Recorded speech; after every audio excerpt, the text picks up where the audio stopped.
How full is your bucket? For kids. Written by Tom Rath and Mary Reckmeyer. Felix was putting one of the last blocks on his tower when his little sister came in. I want to build with you, she said. Felix scowled. Go away, you're too little.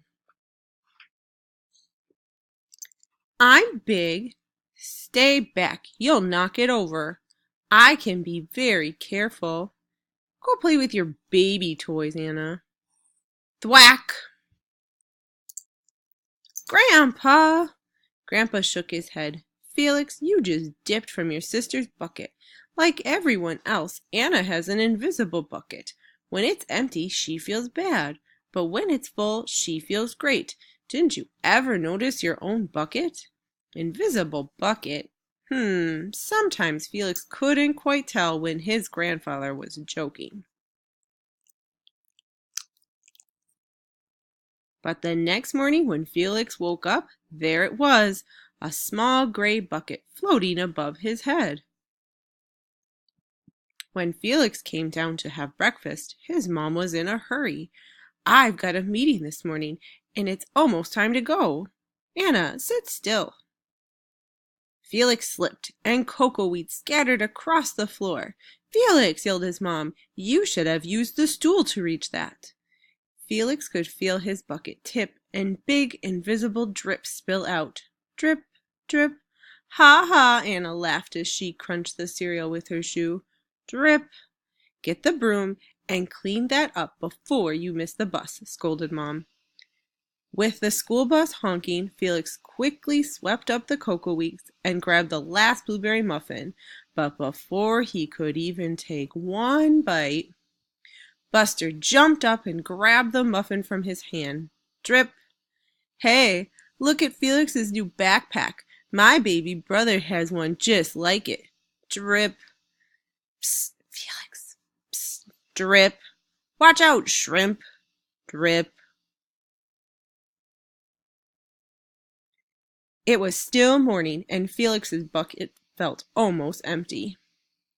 As he watched his classmates walk into the room, he secretly hoped they would trip and fall. That's what it feels like when you have an empty bucket.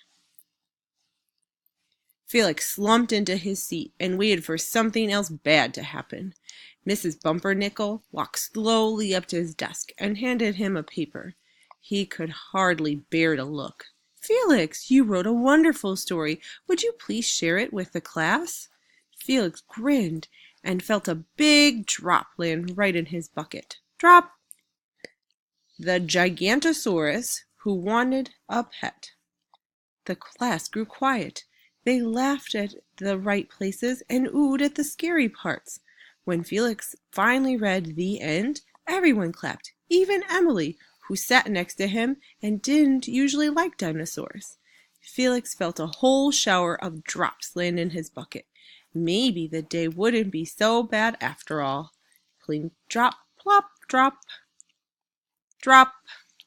Team captains today are Felix and Veronica. Drop. Nice cow. It's a dog. Well, nice colors there, Felix. Cool laser ant backpack, Felix. By afternoon, Felix's bucket was nearly full. At recess, when he looked around, Felix suddenly realized that his grandpa was right. Everyone else had a bucket too. Drop, drop. Let me help you. Drop, drop. Here's the baseball. Catch. Thanks, dude. Drop, drop. Hi, I'm Felix. First day? Yes, I'm Amir. The strange thing was that for every drop he helped put in someone else's bucket, he felt another drop in his own bucket.